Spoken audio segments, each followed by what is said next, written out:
Hello and welcome to the Harry Man Show, episode 79. Today we have the great Charlie Green on. He's part of Rockstage Productions with Surrender, the Cheap Trick Tribute, and In the Air Tonight, a Phil Collins tribute. He's also a big part of Jake Ryan's Total 80s Experience. How you doing, Charlie? I'm doing great. How are you? Good, man. I know we're kind of just jumping in this, but you're a cool dude, man. It's fun to be around you so far. Well, thank you very much. I feel like I'm in drum heaven right now. Yeah. Well, it's good to be around people that appreciate it. Oh, man. I truly have a passion for drumming. So Nice. So yeah, I had a whole mouthful of like what I wanted to mention. Those are all international acts. But what are you currently working on with the main one right now? We're doing Rocksteady Productions In the Air Tonight. That's the Phil Collins Experience. We're actively playing now with that. We are actively playing with Surrender, the Cheap Trick Experience. And we've got a few shows going on, a year with Jake Ryan, the Most 80s Experience. And then I'm kind of working on two new projects. One's a really super top secret one that I can't really go into too much, but it's going to be pretty cool. It's a lot of music that everybody knows, a band that everybody knows, but nobody's really done it as well as we think It's definitely an on-taking. Yeah. I mean, I know who, and it's going to be good. Yeah. So, and then I'm also... It's not the Who. Yeah. We're also working on an offshoot of Jake Ryan with my son, who's actually a drummer, and he's more of a keyboard player now and a bass player, but we're going to move into the 90s, so I'm going to get to kind of fulfill a lifelong thing about getting to play with my son in a band. And he started as a drummer? He started as a drummer. Both of my boys started as drummers, yeah. And were they kind of like butting heads with music taste, or were they right in with Dad? You know what? They have an eclectic taste of music. Like, one now is into, all the dance music, I don't know the term of it. Motion City Soundtrack. Oh, yeah. All those guys, know.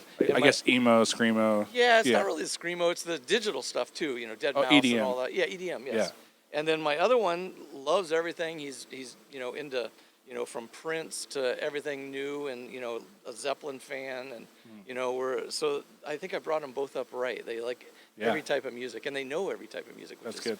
I remember when my dad, speaking of Phil Collins, introduced me to Genesis, and I thought it was alien music. Yeah. And then it took me a couple of years to realize, holy shit, this is fucking the encyclopedia of drums right here. Yeah. When I got asked to play in that, I was like, holy shit, that's that's some tough stuff to fill. Speaking of his son, what do you think about his son filming? I think it's pretty cool. I feel really horrible that he can't play anymore.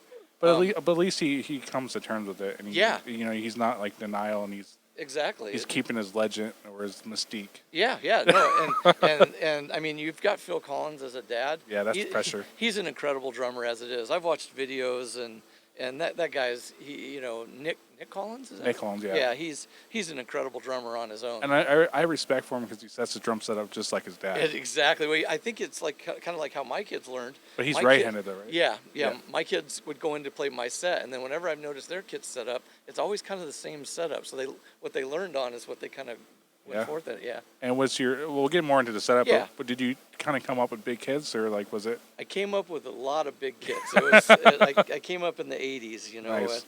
and with the big hair, and you can't tell now, but lots of hairspray ruined my hair now. But I came up with the big double bass kits, the big overhanging racks, cymbals hanging down. And, and I slowly have gotten down smaller and smaller and smaller. Yeah. And then I joined a Phil Collins tribute band, and I got to go big again. Are you doing concert toms? No, I'm not doing concert toms. Those are hard to come by. Yeah. I mean, they're not exactly like on the shelves everywhere. We actually are looking for a set just of the concert toms, because our Phil Collins actually plays drums. He's a very good drummer. And so we have a spot in the show where we can do the whole, he comes back and does the big. Oh, okay. So he actually, that's pretty cool. I didn't know that. Yeah. Are you doing backup vocals at all?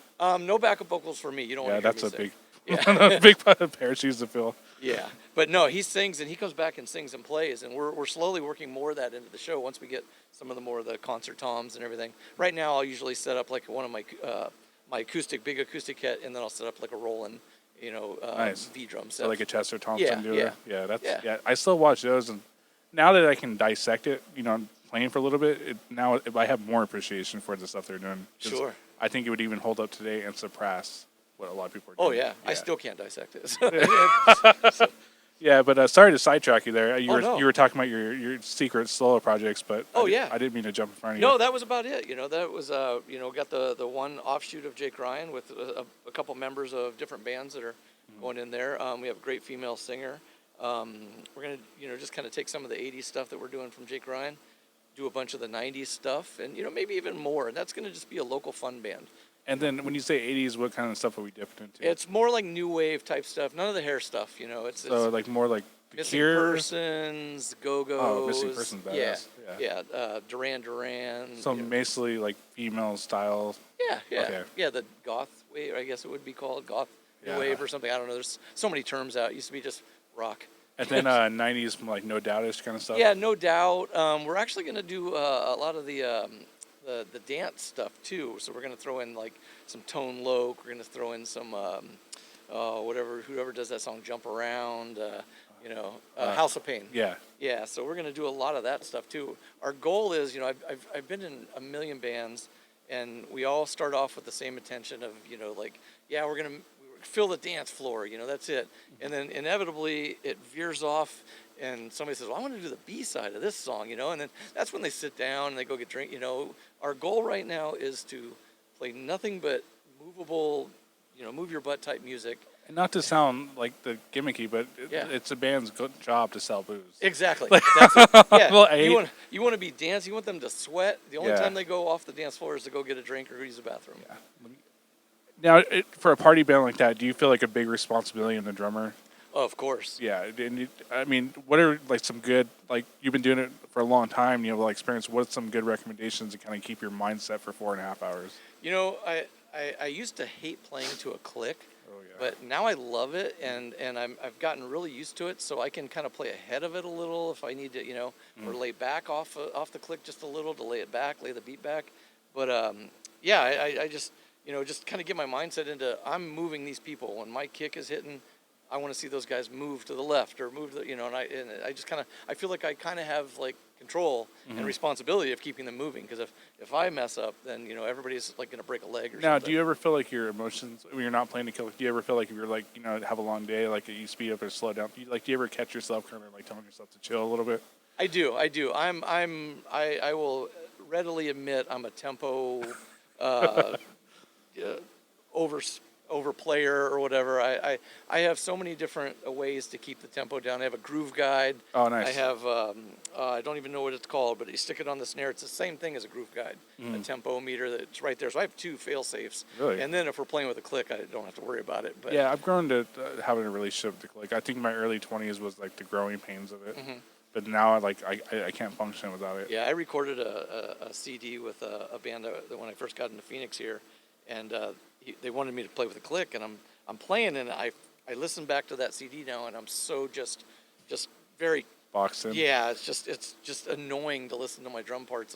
I sound so just 1, 2, 3, 4. It's very very stale, and there's Yeah. no feeling to it. But Well, did you say that actually playing the click helps your heart and your breathing? yeah, and I thought that was just a joke, but then I realized when 30 minutes of playing with it, I'm actually just not even tight. yeah, and you relax. I mean, the muscles relax, and it just takes a little bit of burden off. Like, okay, I don't have to really focus on making sure I'm at 28 BPM or something like that. Yeah, I remember my adolescence years, my forearms would be rocks because 20 minutes in, I'd just be so overthought. And blisters. Yeah. Right? So, I never got calluses. I would get a blister, and then it would pop. A callus would form. I'd play the next weekend. It would pull off. And yeah, when I first met my wife, she would hold my hand, and she was like, "Am I holding the Hulk's hand or something?" It was like it was honestly it was really gross. Yeah. My hands look a little mangled myself, but yeah. So we're talking about some of your earlier stuff. Obviously you're a Phil Collins guy, but you mentioned Neil Peart. What were your big influences coming up? You mentioned Big Kids. I kind of see where this is going. Yeah, of course. Of course, I'm a huge fan of Neil Peart. Yeah. And Peart, however, it said, and every drummer wants to be Peter Criss, you know, and of course Bunny Carlos, and Speaking of drum collections, yes. that's goals. What's that? His warehouse of drums. That's And- ideally where I want to be buried. I actually. Sorry to jump in front of No, you. that's okay. But I actually reached out to him. I saw there's this drum site that sells vintage drums, collectible drums and stuff. And Bunny had he had a kit out there, and then he had a couple snares. So I commented, and I'd like to buy one of the snares. And we had a show with the Cheap Trick Experience in Michigan, and we had to fly into Chicago. So I wrote him and said, hey, we're going to be in town. Can I buy one of these snares? And he wrote back, and he was like, yeah, I'd love, and I told him what we do, and he was, pretty supportive of it. And I said, would I be able to come to your warehouse? And he was all set for having me come to the warehouse. And then he had some kind of family emergency that date that we were there. Oh man! And so I didn't get to play. I didn't get to go. Well, play in a warehouse. He's got some videos out, and he's got some real stuff in there. Oh my gosh, yeah. Yeah. I mean, I just like looking at the line of kick drums along the roof. And, that's what I would like to have one day myself. Yeah. Well, you've got a darn good start. Yeah, but that took time. Yeah. I don't know for listeners, if you've ever watched his videos, he does not do it justice of this room. You can see snares and some kits in the background, but Thank you. It's pretty darn impressive. Production will get better in here. I'm still working on the angles. Yeah, no, I'm not trying to look too ugly for the cameras or anything. Yeah. I'm still having a hard time concentrating because I keep going over. I want that kit. I want that kit. I want that kit. But like I said, it's a work in art and progress. I mean, and it's I come in here and breathe sometimes. Yeah, this is definitely a zen place right here. Yeah.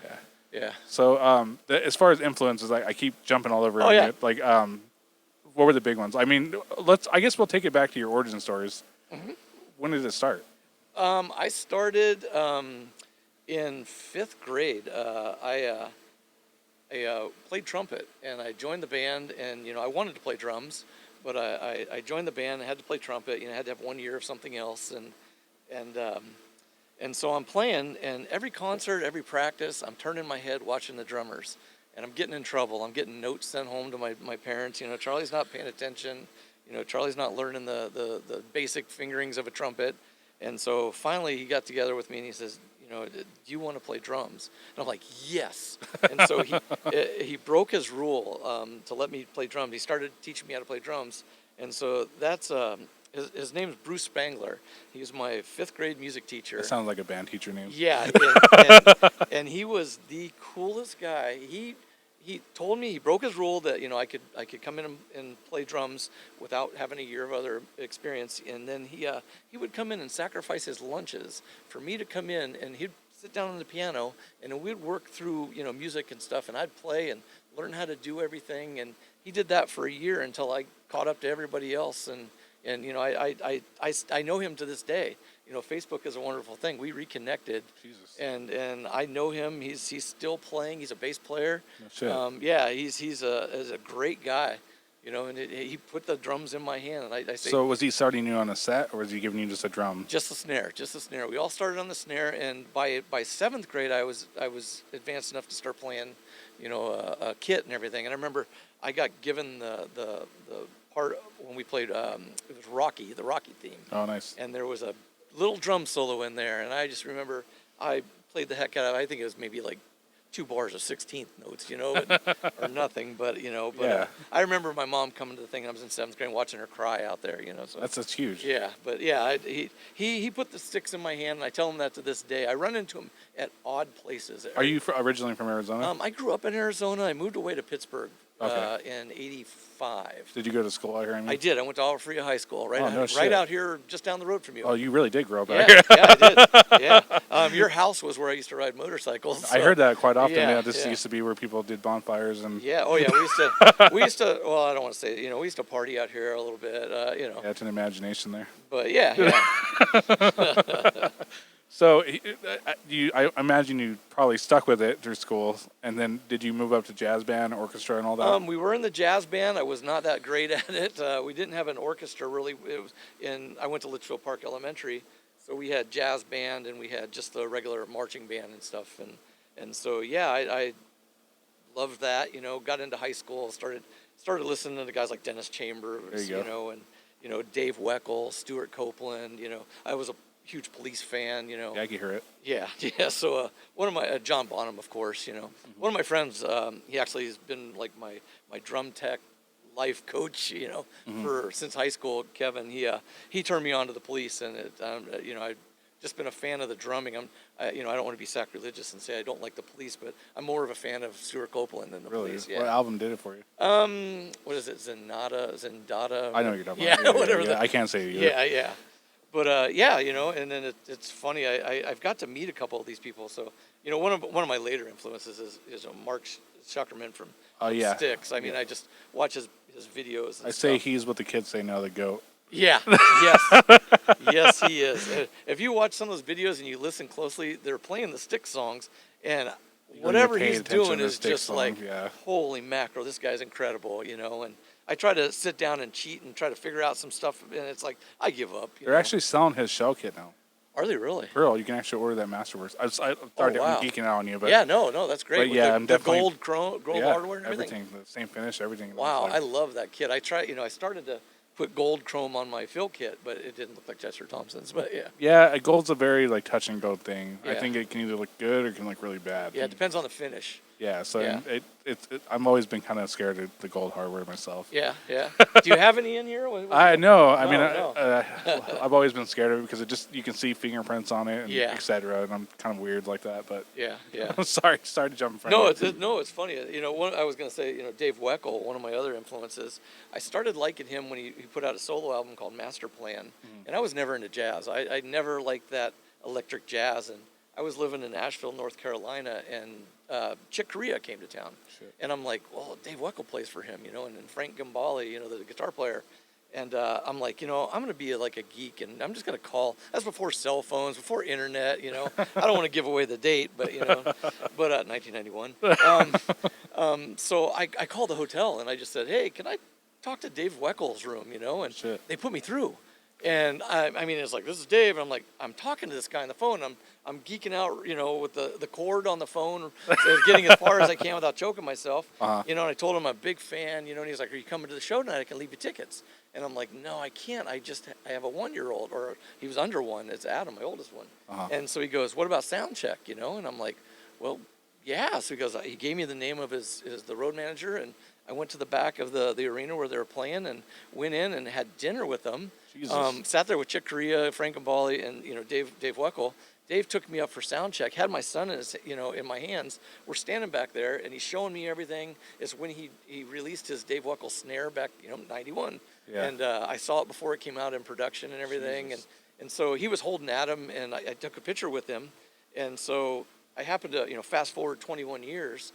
I'm at NAMM, and I know he's going to be there. So I took the picture that I have of him holding my son Adam.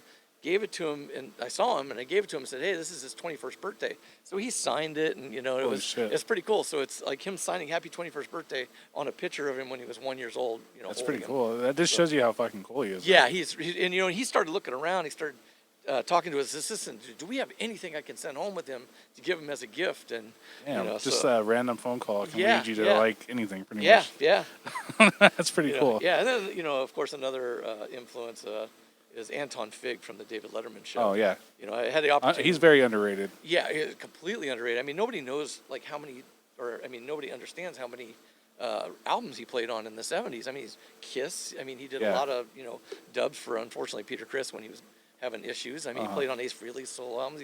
There's so many other albums he played on. But I was a big Tonight Show kid. Like, I would jump from not Fallon, but Conan O'Brien to that Letterman. But I was always, blown away by Weinberg and Fig. Oh, yeah. Yeah, that was, what I wanted to do. Yeah, those guys, they have to play, hey, we're having this musical guest, and it could be a genre that they've never played. I'm sure they've played it before, but they have to learn that music and play it perfectly, that night. Yeah, it's pretty incredible. Yeah, and I told him that. That's why I respected him when I met him. And he's like, yeah, I really appreciate that. And then he goes, that's exactly. He goes, we barely get a sound check. We barely get a rehearsal. They give us the music, at 2 in the afternoon, and they tape it 4 or 5. So how'd you get the chance to meet him? Through NAMM again. Yeah. Oh, nice. I love that place. Yeah, I haven't gone in over a decade, but I like to go. Yeah, I try to go on the Thursday when it's not so crowded, or Wednesday, on Thursday when it's not so crowded, and there's not all the people trying to be famous there, trying to get a record deal. Wait, do you endorse me? Yeah, I just like looking at the gear, Yeah. Unfortunately, I put the headphones on when I go into the drum area, but Yeah, I can. Yeah, I remember it being a little too much. Yeah. So as far as influences, you said you started with big kids. I know we keep bringing this back up. Yeah. But who were you modeling it after at first? Oh, Peter Criss, of course. Nice. Yeah, before I even had a kid, I would get those big gallon ice cream jugs. And my dad was pretty crafty. He'd put a little piece of a 2x4 and then screw them together. And then I would lay them out on the floor. And, and I got a pair of drumsticks. It was great. And so, I would. So your parents were supportive all the way? Oh, yeah. And they bought me my first kit. I had a Gretsch little 3-piece. I wish I had that kit now. I know I say this a lot on the show, but I think that's like 80% of having supportive parents. It's very much, yeah. My mom was hugely supportive of me playing drums, and it was funny with that little kit. We grew up on Luke Air Force Base. We didn't have enough money to buy cymbals and things like that, so I had no cymbals. I'm hitting the rim for the cymbals, and so once I got a ride cymbal, that was the greatest thing in the world. And my mom would, they'd have people come over and listen to Charlie play, and they would stick on a Beatles record or a Beach Boys record. And they'd play in my room, it's a little shuffle thing, and I'm like, wow, I think I could play that still to this day, Yeah. So, as you kind of grew with your style, when did you kind of start to tone it down? Were you working all the way up to your 20s and 30s as well? Yeah, I played, I moved to Pittsburgh and got into the music scene there, which is a really great music scene. I played with, these two brothers that, it's a funny story. When we moved to Pittsburgh, me and my dad went first, and we're driving around looking for houses and everything, and we're driving, and I see this guy carrying a guitar case, and I'm like, man, I just left a bunch of musician friends. I need to get into the musician community here. And so I saw him, and I said, Dad, there's a house right here. Look at it.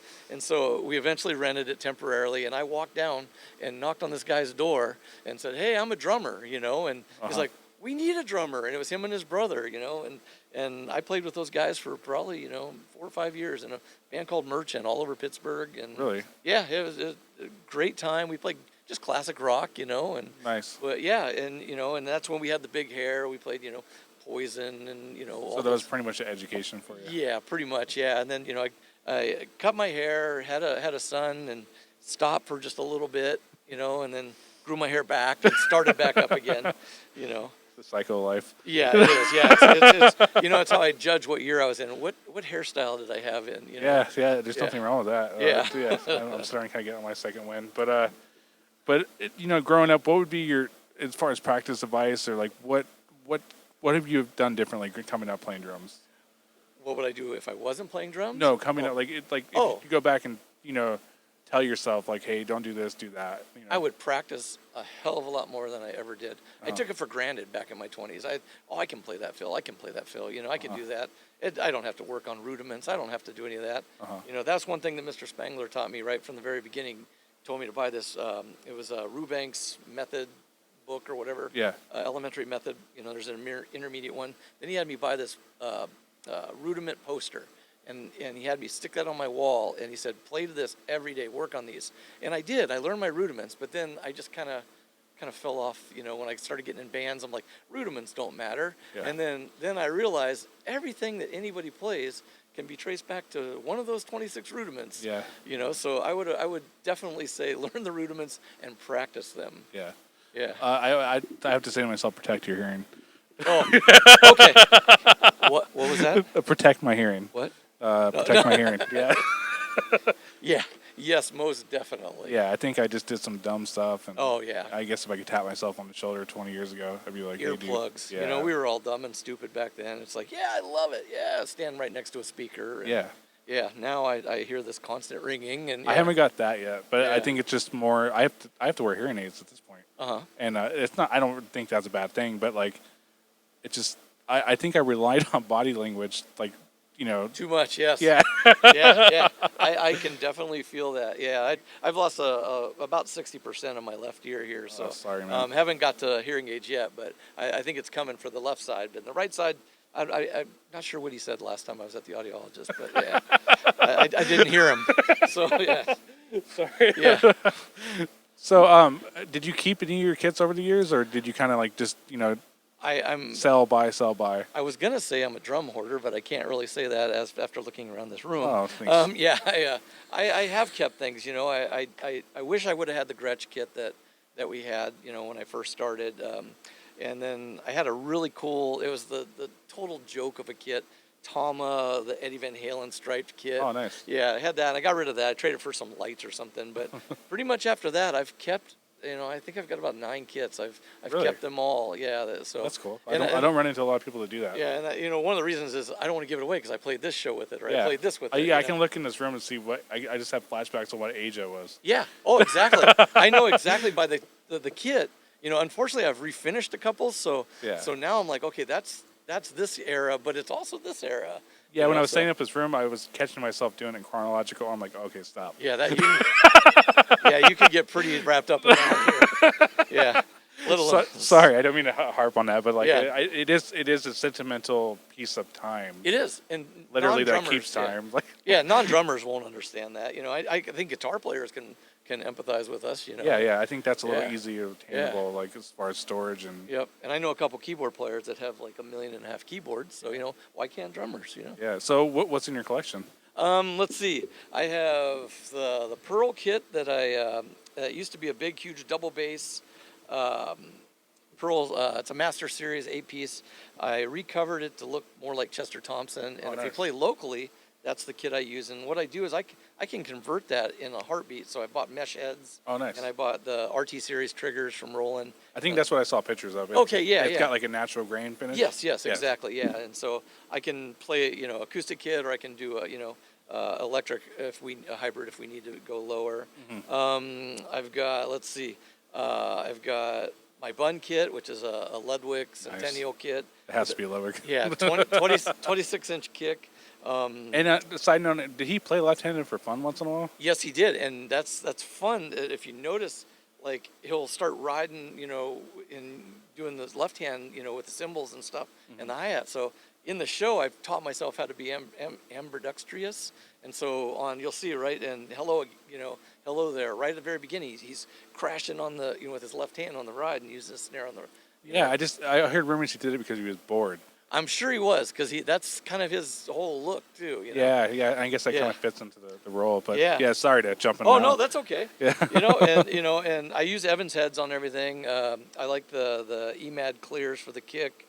I like the hydraulic glass for the toms, pretty much on everything. Well, I use the clear G2 coated heads on the Ludwig kit just for the looks. Nice. And then I use the power center or whatever that. I'm horrible at gigs. The power dot. I know what you're reverse talking center, about, yeah. Coated for all my snares. Yeah, you have to. Yeah, I just like that sound, and then for the 80s and 90s bands, I use the TD50 V kit, and I'm kind of a hoarder there because I used to have a TD10, I have a TD20 and a 30 still.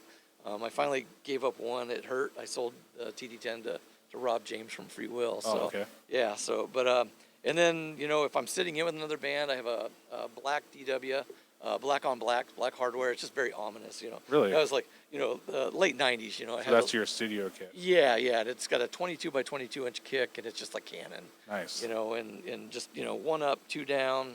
Like I said, I've slowly gone down from the bigger kits, and now I'm going back up. Now, as far as like projection and like, the cloud bars, or however you want to name it, do you find yourself holding back? Do you still feel like you still let loose? I try to hold back because I'm a heavy drummer. I've heard it from several people. I don't think so. I mean, I hit hard, and I've had people. I've gone to audition or sat in with somebody. It's like, man, can you tone it down? And Yeah. and I have a pork pie. I've noticed you don't have that one. Oh, which one? I have the pork pie little squealer. Oh, I got 2 up there. With the vent holes, all the little holes. No, sorry, I have a 12-inch. Okay. You got me. I got something you don't have. Yeah, I just have the 12 that I used when I was 19 and 20 years old. Gotcha. Yeah, I have the little. It's a 14-inch, but it's a little squealer and has the vent holes all the way Yeah, around I know it. exactly what you're talking about. That thing just It's really kills. too loud, yeah. Yeah, exactly. But that's I've got it sounding so good. I bring it to everything, and yeah, I get yelled at by sound engineers a lot. Yeah, so do you feel like that's a letdown, or you kind of grown with it? You know what? I kind of like So grow. that's something I personally struggle with. Yeah, I've grown with it now, and now it's like, you know what? That's not my job to play soft. You let the sound engineer, tone me down. If I have to play in front of a screen, so be it. I'll play. I don't like it, Yeah. but I'll do it. But I just want to be me. I just want to Yeah, play. I feel like drum shills are like making a guy wear a bicycle. A helmet where he rides a bicycle. That's the best way because you're just like, man, I hate that thing. Yeah, Like, exactly. And it's funny. The Phil show. We had a couple shows. Well, we had like 5 in a row all around Arizona. We went down to a place in Tucson. He goes, "Do you mind playing in front of a drum screen?" And I was like, "Do you mind cleaning it first?" Yeah. I was like, Yeah. I don't want to play in a screen if it's fingerprints and Yeah, and everything. And I don't mind it. I've got in-ears, so it's not Yeah. like I'm not hearing something. Yeah. It's just you lose that connection though with the other guys in the band. Especially when you see your reflection in it. Yeah. That's so funny you said that because I played to myself the whole night and I was watching myself, and that's one of my practice routines is watch myself playing. Yeah. And so I got to play a show watching myself. Yeah. And I caught myself kind of zoning out a little, like, wow, do I really look like that when I'm out straight? And, Yeah. That's what I do here. Yeah. It scared me at first too. I was like, whoa, who's that? Who's this guy? I'm not looking adjusting at me? my posture. Like, that's damn, do I really slouch like that, man? as I sit up in the chair right now. Yeah, like I said, it's like a kind of like a, I don't know, it's not a fun thing to sit behind. Yeah, no, I don't mind it. I've had to play a few times, but if they're gonna tell me that I need to play behind a screen, I'll just set up the hybrid kit. Nice. It's like, here, you have control. Just give me my feedback in the ears. Yeah. And then I can play as loud as I want. Seeing the pictures, I didn't know it was a hybrid kit. Yeah, that's the pictures that I have up there probably right now is the hybrid kit with I have the RT30 triggers all over everything. Yeah. And then just running through a TD50. Yeah, so to an average show, they wouldn't. Yeah, exactly. And sometimes I'll use the electronic cymbals, which aren't the greatest, but I think Roland's getting it. they are. Yeah. With the digital ride and the digital, I think that because I just got a TD27 myself, but it's still not like, because when I start to articulate the fast stuff, I still feel like it jumps over. It certainly does. But the like you just said, the digital ride and the digital snare are incredible. Yeah. I mean, the snare, it's just as heavy as a real. Yeah, it feels real. Heavy. Yeah. And it's the dynamics are great. It's a rim shot, however you want. Yeah. And then the cymbals are the same. The ride cymbal. It's the bell. You have 3 different zones, and and I love it. I think they're getting there. They're getting close. I wish they would have crash. A couple crashes that were digital. Yeah. And then I haven't bit the bullet yet and gotten the hi-hats. But I don't have the high. I just have the stock ones. yeah, I've got. I think I'm not even sure VH. I know what you're talking about. Yeah, but these are 14s, and they were on back order for so long, and I was going to order them when they were like $7.99, and then they get them out now, and they're $9.99. I'm like, I can't afford that for hi-hats. Yeah, it's a little rough. Yeah. You get a whole set of Ks for that almost. Exactly. Yeah. But, so, speaking of Ks, when you're playing the acoustic kit, what is your go-to? I like the new kit now that they go back and forth between the. No, when you're playing acoustic kit, what's your cymbals of choice? Excuse me. I'm a Zildjian guy. Nice. I have a full set of Sabians. I used to come up. I came up playing Sabians. I named my big dog Sabian. Oh shit. And but then I started switching over as my Sabians started breaking. Mm-hmm. And I've pretty much amassed a nice collection of A customs. That's usually what I play. I bought a really cool A custom 21-inch ride from Dwayne Miller. Oh, nice. And is that the anniversary one? yeah, I think so. Yeah. But it just sounds so sweet. I don't know why he sold it. He sold it to me cheap too. Bad Dwayne. So he's an awesome drummer. yeah, he is. Oh Yeah. yeah, good friend too. I mean, Yeah. He's been on the show. Oh, has he? Yeah. Oh man, I didn't see that episode. He was actually one of the first episodes. Oh, very cool. Yeah. Yeah, he is such a nice guy, and not to get off subject, but here's my Dwayne story. I saw him play with Keel at the Texas Jam. It was probably 1986. I didn't know him. I'm out in the audience, and I have pictures. So when I finally realized Dwayne Miller is the same guy from Keel, I started talking to him, and he was playing with Dr. Ruth, and I said, I've got pictures of you playing with Keel, and he's like, oh, great. So every so often you'll see him post those. Those are my pictures from the Texas Jam. Yeah. It comes full circle. Yeah, and so he's such a nice guy. When I bought my Ludwig for the bun kit, I'm horrible at tuning drums, and I'm barely getting into I have a little cheating secret, but he came over to my house and helped me tune my drums up. I never tuned a 26-inch. Yeah. He got that thing sounding killer. And then we're hanging around talking, we're playing, and then he goes, okay, I gotta go because I have a gig. I'm like, seriously, he came over to my house to tune my drums and then go out to a gig. You know, it's like just a nice guy. you Yeah, know? he's easy to Yeah. talk to. Just he's full of stories and Yeah, yeah. good friend to have. I keep telling him I want him to write a book and I'll be his ghostwriter. Should, yeah. Yeah. But yeah, so you're playing mainly A customs now. Yeah, did you ever kind of like get into the thinner, the heavier stuff like the K's? Yeah, I've played those. I started figuring out what worked best for my playing style, and those kind of like dissipate a little quicker than the big heavier ones. I think K's are. I mean, A's are the workhorses. I think Yeah. that's like you can go anywhere with the A Yes. custom. I mean, and it's gonna work. Yeah, I think agree. K's are like awesome cymbals, but they're hit or misses. Right. Like you show up at the dry ride, it's gonna sound like shit Oh, at a rock yeah. concert. You know what I mean? Exactly. Yeah. But if you're in your room playing a dry ride, it's awesome. Oh yeah, it sounds great by yourself. Yeah. Yeah, Yeah, most definitely. But yeah, I've messed with Pistes and I've. they break. Yeah, exactly. Yeah, I like 2002s, but I've gone through so many like Pisces crashes for some reason. Yeah, and it's funny you said anything you wish you still had. I wish I still had my 22-inch Paiste Color Ride. I had a really? red one, and after Tommy Lee or something, Yeah. And it was such a great cymbal. I don't know if it sounded great, but it just looked awesome. Well, the thing about Pisces, sorry, Yeah. I'll get. Yeah, either corrected. way, yeah. They cut. Yeah. They cut through like heavy distortion. They're really good recording cymbals, but durability is where I think they. Yeah. You know what I mean? Yeah, and there's a new brand that I'm really interested in trying out. I mean, as I get older, I mean, I know what sounds I want, but I also want to look cool, Yeah. And so I think they're called Saludo. Oh, Saludo, yeah. Saludo cymbals. I've seen them around here and there. Yeah, I've never heard them live other than on the internet, Mm-hmm. and I'd like to look and find somebody that has them so I could hear them play live. But Yeah, I haven't seen one in the flesh yet, but I'm a YouTube guy, so I've been seeing them kind of pop up. yeah, and they look amazing, and the sound bites you hear are not bad, but it's the internet. So as far as we're talking about gear, what's on your wish list? I know you mentioned some of the rolling stuff, but what is like the kit that you're after? Oh, well, with my top secret super project, I'm on the hunt right now for a Slingerland, and I hope that does not give it away. So, yeah. Are we talking like Octoplus, or are we talking like open bottoms, or? No, it has everything. I'm not even sure which brand. I mean, what type or whatever. But it's the 70s style that right before they got bought. Oh, nice. Yeah. The golden era. Yeah. Yeah. So that, and then what? Any snares you're kind of after? You know what? I love those pork pies. Yeah. I'm starting to collect those, and I just bought one that you do have over there, the PDP with the wood hoops. I'm actually, like I was mentioning, I'm actually scared to play that. Yeah, I'm afraid to do a rim shot. I hit rim shots all the time. So Yeah. I played with a Yamaha wood hoop one snare many years ago, and I didn't break the hoops, so it was good. But the guy that sold to me, he told me that he breaks hoops a lot with that. Uh-huh. So, but I'd like to branch out, and there's a DW snare that I got to play on the road one time. I don't know what it is. I have to go back and look at the pictures, but it was heavy as heck, and it was just It's a concrete. yeah, I think so. Yeah. Yeah, and then there's another snare I saw. My son sent it to me. It's like a 16 or something plied, snare. It's just huge. Yeah. I can't remember what artist used it, but it's one of his signature drums. Or Nice. yeah, but yeah, there's so much stuff, and I'm always wanted a Ludwig acrylic.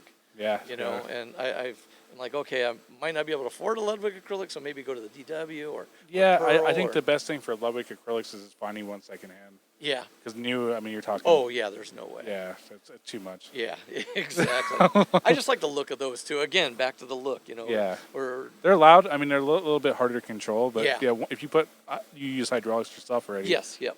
Hydraulics black dots of hydraulics actually work really well on those. Yeah, there's a drummer out there. He's got I believe the Ludwig. He's got a red kit. Jimmy Fernandez. He's got a red kit. It's just, I want that kit. It's such a nice kit. Yeah. Yeah. Yeah.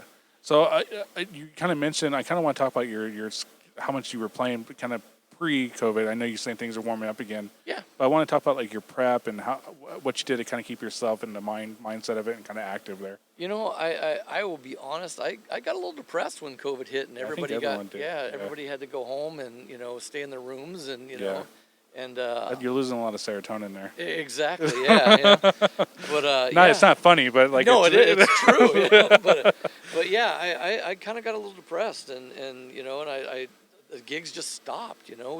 We had a couple shows. I think my last gig before COVID was in February, and I played with the Doobie Brothers band with Rocksteady Productions. Oh shit. Up in not the real Doobie Brothers. Oh. Yeah. Sorry. Yeah. No.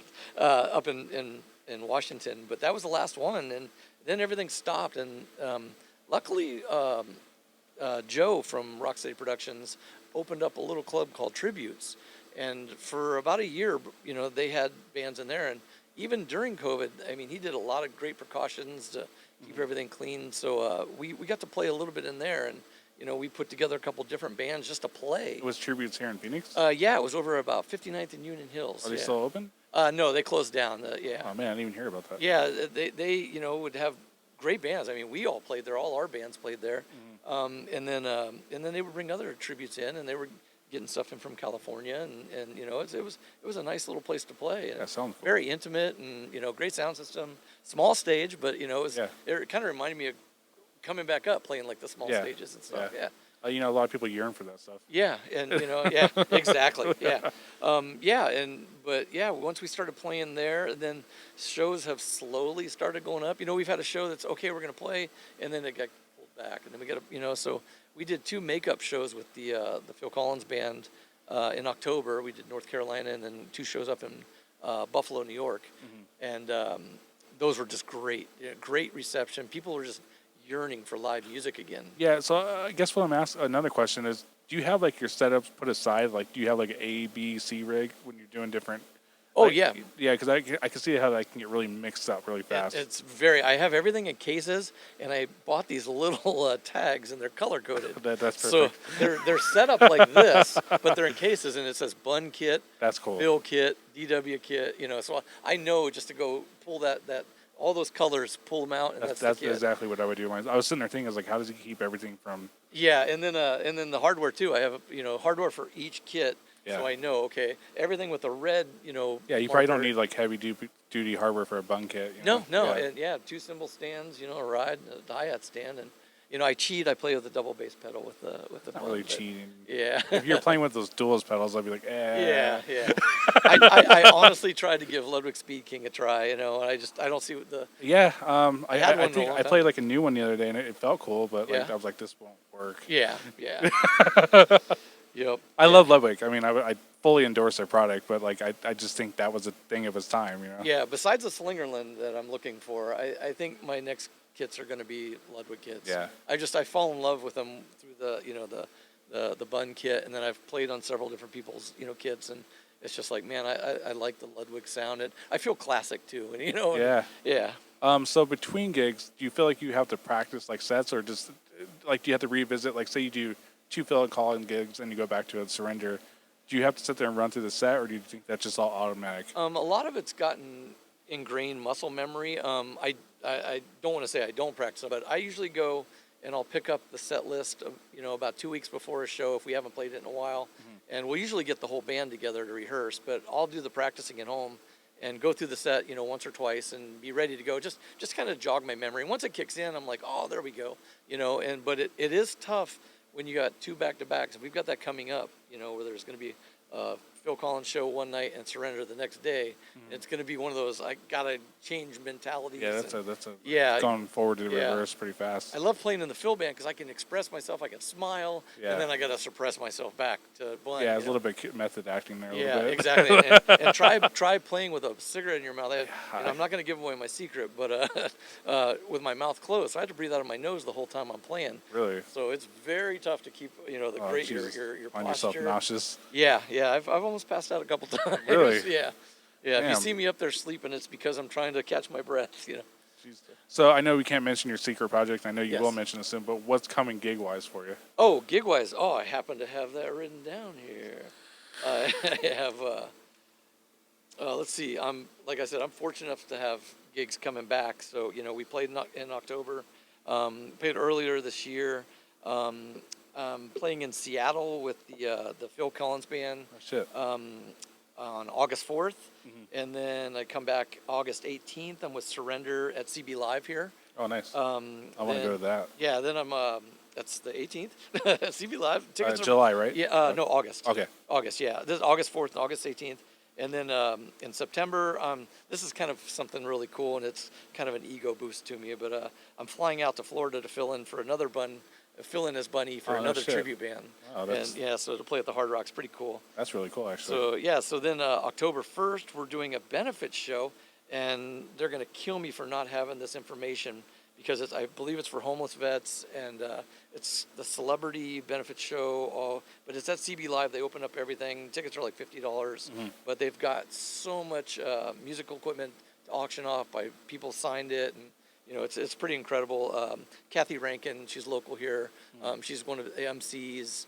Sounds familiar. Yeah, she's all over. She sings with everybody, so she's a really nice person. She's doing the MCing, and then we're closing out the show, and I guess there's supposed to be a lot of different celebrities there and everything. So that's October 1st with Surrender, and then we flip it around October 2nd. The Phil Collins Band is playing out at Verde River. It's like as far northeast as you can get in the valley. Really? Like jump the mountain over Fountain Hills. Secluded.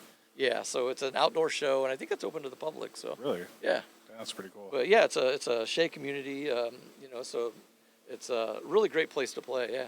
But it goes to show you how important, how much value people put in live music. Oh yeah. Because everyone was like itching for it. So I mean, some people say it's definitely not a dying thing. No, definitely not. And you can see how appreciative people are to when you come out there. Just we're nobody musicians. We're making music because we have this passion for it, and we're getting to transfer that passion to these people out in the audience, and they're giving it back because they're so excited to see live music.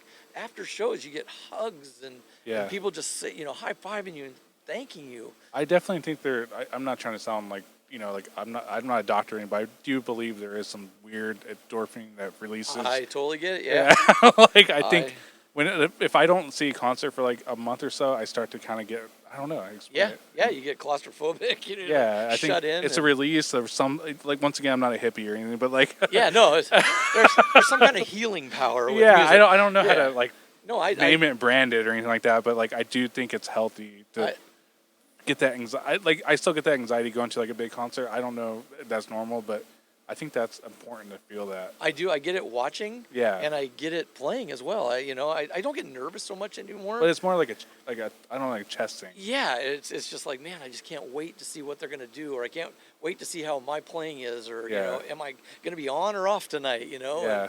And, am I gonna lock in with that bass player? I think it's healthy to feel that. Is what I'm trying to say. Yeah. Because if you just do the 9 to 5, you don't ever really put yourself in an uncomfortable situation. Not you per se, but like I'm just saying, just the average Joe, like. You kind of become numb. Yeah, and it doesn't show your passion. Yeah. I mean, you really have to like playing drums. I mean, there's people that they buy their kids a drum kit for Christmas, and you can go out on eBay in March and pick up a really nice new kit because they don't want to play anymore. But yeah, you have to really have a passion for it. And it's funny, you can tell that passion. And I didn't even have this pre-written down. Yeah. But my next door neighbor, he's 2 years old. Really? I started playing drums with him. I mean, I put sticks in his hands the first time I ever met him, as a newborn. And as we're playing now, he comes in, he runs over to my house, he knocks on the door, he runs in, I got him a little pair of sticks, he goes right to his sticks in the jamming room there, runs over to the kit and waits for me to get him, pick him up, put him on my knee, and we play. Really? And it's funny because we go 1, 2, 3, 4, and then we play, Jesus. And then I kind of move his hands, but then I start saying, "Where's your snare?"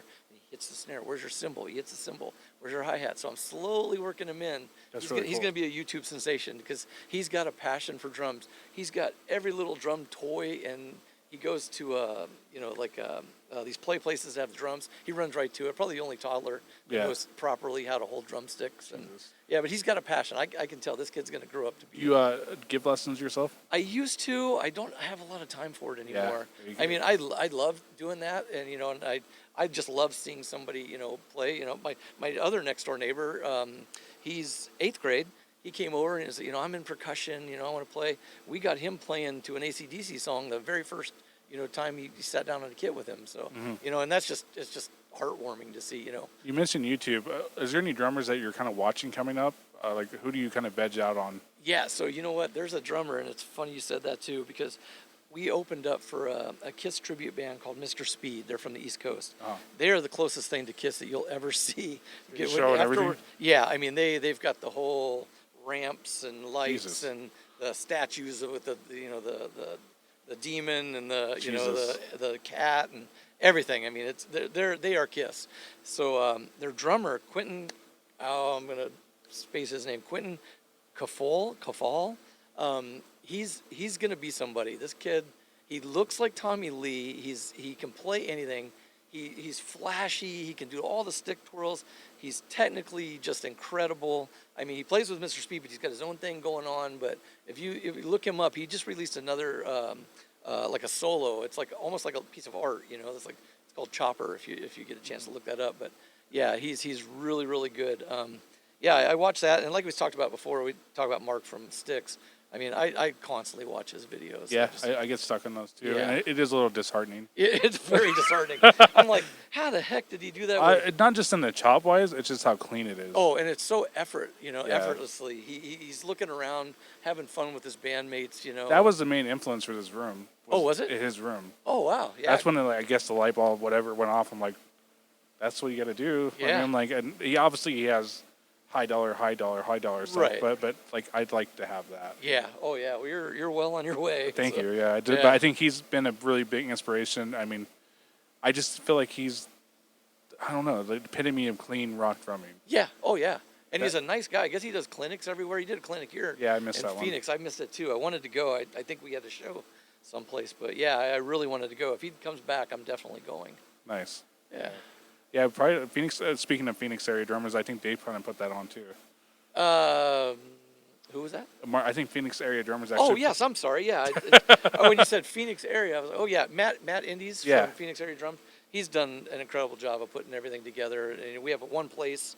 They do swap meets and stuff, and you Yeah. meet all the other drummers. And I've had him on the show as well. oh yeah, Yeah. he's a great guy. Yeah, he's super cool. He was very easy to talk to. Once again, this is a super cool dude. And I actually advertise Phoenix area drummers. I put the big logo on the side of my razor. I saw that. Yeah. Yeah. So when we go out, I'm always repping. I've been told that this city has a bigger drummer group than most other cities. I would say so. I mean, I hate to say we rival LA or anything like that because I feel like LA is just a snooty, competitive. exactly. I think we're more humble here. Everybody is Realistic. like, we're not all like I'm better than him. Oh, he messed up or anything like that. Here, it's like wow, okay, I can learn from every single person I go out and see. I'm not there. I have to say, growing up in California, drumming was very competitive compared Yes. to moving to Arizona. Everything was more laid back here when it came to that. Yeah, and it was kind of competitive in Pittsburgh too. It was, you had the core couple drummers that were just blowing everybody away, and everybody was envious and hated them at the same time. But I also think social media and YouTube kind of humbled everybody because you realize you're not really shit. Most definitely. You know what? And I'm too old to go out and say I'm better than anybody. I know there's always going to be somebody better than me, that can do it better than me. But I'm having fun, so I don't care. Now, do you think that's a positive impact on culture to better musicians, or do you think it kind of flattened the surface? Well, I mean, healthy competition is always good. You always want to, inside you're going, oh, I can do that. I can go home and do that. And then, but the thing here in Phoenix is if you get home and you can't, you just message the guy and say, hey, how'd you do that? It's a trip. And everybody's cool with that. I've done it with several drummers here. Yeah, it's pretty crazy how responsive people Yeah, are. and it's really cool. Somebody saw me with the hybrid kit. Hey, what triggers are you playing? I'd gone to his house and helped him set up his hybrid kit. Yeah. It's like, we're a good community. And when you say community, Phoenix really is a good drum community, musician community. Yeah, I've never really met any dick drummers. No. I mean, everyone's been pretty cool. Yeah, yeah. I mean, that's a good thing to say. I think. Yeah, it sure is. Yeah, and and everybody I know, you had told me, think of somebody to be up and coming and local drummers, and I'm like, God, I feel like I'm at the Academy Awards, listing all these drummers that No worries. I didn't want to miss any of them, and but There's yeah, too many. That's the problem. there are too many drummers. I mean, Yeah. there's so many, and they're all good. Yeah. I think everybody pushes each other, and and yeah. I like to see where it goes. I think the home studio thing's kind of blown up, and it's a lot easier for people to kind of brand themselves. Yes. You know what I mean? I think that's a really cool thing too, because we all kind of like to steal from each other. Yep. I know that's a cliche thing to say, but that is. It's like I had it in my notes here. It's like oh, I can steal that from this guy. Yeah, but I in think- a positive way. yeah, I think we're just morphing off each other. Yeah. I mean, Sounds weird to say that, but I cheated. I went and saw Dwayne play, with the Doobie Brothers show one time, and I stuck a GoPro up behind him. And then I went back and I said, "Now I know your secret to those triplets, that you're doing." And so he's like, "Oh, I would have showed you." And I'm like, so yeah. Well, Charlie, I think it's been a blast. Hey, man, I'm having a great time. Yeah, I think appreciate we it. went on for 6 hours about Yeah, Phil Collins. we probably could have. Yeah. So I'm definitely going to come check out you guys in August. Like I said, what's the best place to reach out to you as far as like filling in for gigs, tech questions? Like, what's the best way to reach you? Yeah, just Facebook Messenger, I would say, or I think most people in the Valley have my phone number at some point. That's not a bad thing. But yeah. So yeah, just if you need a drummer, or I don't do a lot of it, but I always love playing, and stuff. So yeah. Well, you're a rad dude, and thank you. It's just fun to have you over and talk. And so once again, I hope you guys enjoyed this show. I'll have it out on Spotify, Apple, and all platforms. Thanks a lot, guys, for tuning in.